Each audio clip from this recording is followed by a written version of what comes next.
Demon Emperor Chapter 531. Ang nakaraan sinabi ni Taba na may ingat ang emperador kaya malabo siyang malason. Puwera lang kung gugustuhin niya ito. Umami naman ang emperador na alam niya may lason ang gamot. Gusto niya lang tikman ano lasa ng lason.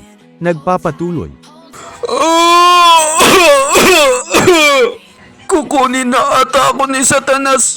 Sa langit kaya o sa imperno ako mapupunta? Alam ko at matagal ko nang alam, huli ka lang sa balita. Pero mas alam ko kung anong kalagayan ng kalusugan ko ngayon. Ang katawan ko ay nanghihina na araw-araw. Kung wala akong maintenance ay hindi ako tatagal hanggang sa araw na ito. Hindi niyo kasi nararamdaman ng araw-araw na may sakit ka. Mga bata pa kasi kayo. Nalaman ko na lang kung gagamitin ko ang mahal na prinsipe sa krimen na paglason sa akin. Mapapadali na lang sa'yo ang pagkuha ng trono. Ito ang magbibigay daan para sa magandang kinabukasan mo, Taba.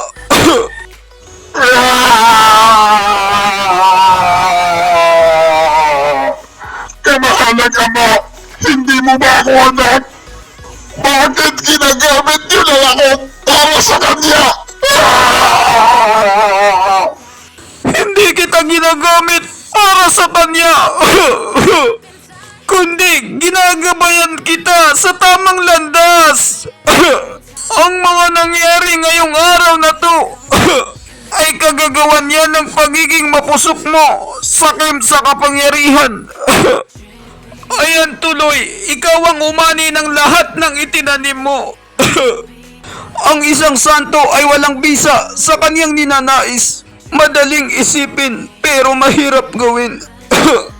Amang Emperador, pakakatandaan ko po ang sinabi niyo. Hindi, ako dapat ang magtanda. Ang huling pagsubok na ibinigay ko sa mahal na prinsipe, ito na ang huling pagkakataon niya. Pero binigo niya ako. Kailangan niya lang namang sumagot sa tanong ko para hindi ko na inumin ang laso na yan. Kaso mali ang sagot niya. Kaba, kung ikaw ang nasa kalagayan niya, ganun din ba ang gagawin mo? Ang pagiging matagumpay ay binubuo sa pamamagitan ng pag-apak mo sa ibang tao. Kailangan nilang ialay ang bangkay nila para makamit ko ang aking tagumpay. Hindi ko gagawin ng kagaya ng ginawa niya. Never over my dead body. Alam ko na tama ako.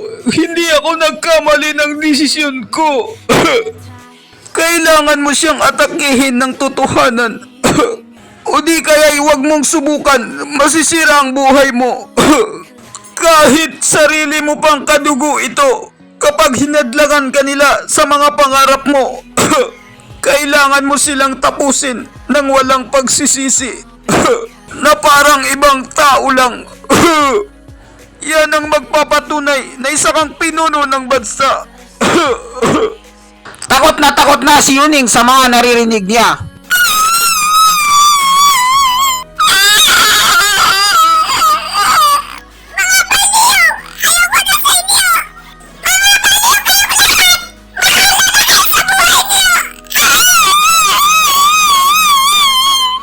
Kumaripas na ng takbo si Yuning palayo sa kanila habang umiiyak at kinakanta ang Mga tipo mo'y mistisa na chinita, habang ako'y more ng dalagang Pilipina.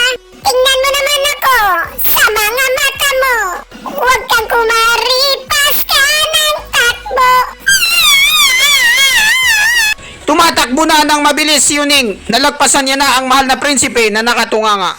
Bakit Amang Emperador? Ampun lang ba ako?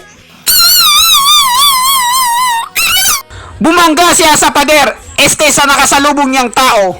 Ang tagal na ng panahon, hindi tayo nagkita. Ice cream girl, Princess Tan. Pero hindi pa rin nawawala ang pagiging mahina mo. Masungit ka pa rin, walang pinagbago. Si Chupa lang pala ang nabangga niya, hindi kasi siya tumitingin sa dinadaanan niya.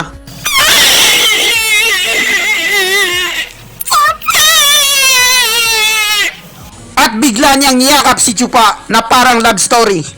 Love story na hindi inaasahan. Sa huli tayo pala sa isa't isa. Magkahawak ang mga kamay. Magkasabay sa lakad ng buhay. Ang araw at ang buwan na ang nagsasabing ako'y sa'yo lamang. At ika'y para sa'kin lamang.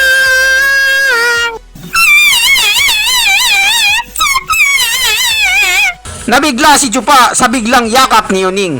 Chupa, papaanong nabuhay ka pa? Hindi pa siya patay.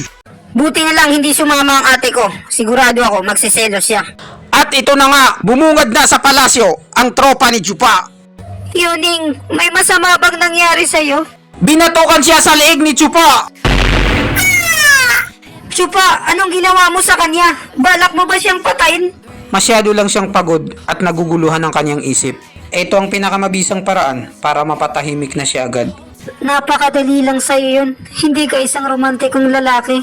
Ano pang tinatayo-tayo natin dito sa labas? Tara na at pumasok na tayo sa loob. Ito na ang tamang oras para magbayad sila ng atraso nila sa atin. Pumasok na sa loob ang grupo ni Chupa para harapin ng emperador. Tuluyan na talaga akong natalo. Nadatna ni Chupa ang nagkalat na mga bangkay at mga gamit. Ha ha ha ha ha. Kamahalang emperador, nagkita ulit tayo. Ano ito? Para kayong nagbabangayan ah. Away pamilya ba? Ha ha ha ha. Ang pagdating mo dito ay nangangahulugan lang na natalo si Tubutiisan. Ang mga banal na dragon ko at ang mga aninong gwardya ay hindi na rin makakabalik. Tama ba ako? Bingo! Ako pa, kahit isa, wala akong itinira sa kanila.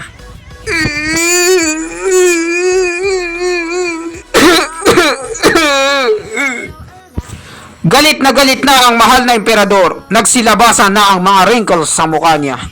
Chupa! Alam ko lahat ang tungkol sa'yo at ang loloklan. Wala kayong pag-asang manalo. Paano nangyari yun na nagtagumpay kayo? Wala lang, ipinakita ko lang sa'yo kung gaano ako kagaling. Sa totoo lang, wala kang alam tungkol sa akin. Hindi mo ako lubusang kilala pa. Kung ganun, alam mo na palang lahat mula nung simula pa lang. Pati yung sabuatan namin ng mga taga Mindanao. At ang mga plano namin. Pero konting tao lang ang mga nakakaalam nito. At sila yung pinagkakatiwalaan kong katulong. Paano mo nalaman? Nag-peace of mind muna si Chupa at huminga ng malalim bago sumagot. Kapareho lang ng sayo, kamahalang emperador. Kapag nag-aalinlangan ka at nangangamba, magtanong ka lang sa mataas na pare. Kay Pare Koy. Si Pare Koy ay tulong sa akin ni Yusuan C. Siya mismo ang nagbigay sa akin. At sa kaunting tulong na galing sa manghula, napapakinabangan ko to ng husto sa lahat ng bagay. Ha ha ha ha ha. Imposible yan! Hindi ako naniniwala sa'yo! Ang mataas na pare ay ginagamit niya ang kanyang mata na panghula sa hinaharap. Pero hindi kumpleto ang detalye nito. Alam na alam ko ang tungkol dito. Ito ang kanilang kakulangan. At walang paraan para sabihin sa inyo ng mga star ang tungkol sa akin at ang mga taga Mindanao na may sekreto kaming transaksyon. Dahil hindi sila nakakapagsalita. Bobo ka ba? Tama ka. Si Pare Koy ay hindi niya matukoy ng maayos. Ang nalalaman niya lang ay kung sinong aangat at sinong bababa.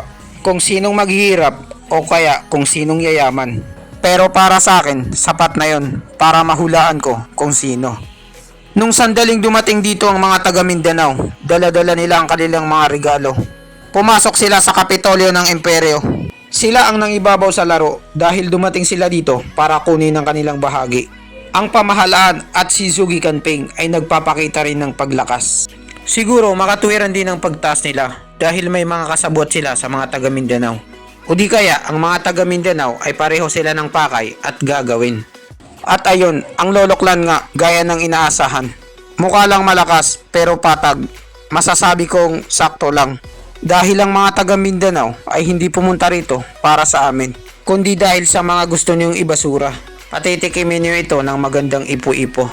At dahil naman ang Lolo Clan ay mahina pa at hindi masyadong malakas, apektado ito. Bagamat sa lahat ang ipinagtataka ko, kayo mahal na emperador, paano nangyari kamahalan? Ang swerte niyo ay biglang tumaas sa sandaling pumasok ang mga taga Mindanao.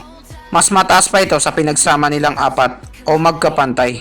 Nag-aapoy na nga ang aura ng mahal na emperador, may tinatago pa pala siyang lakas.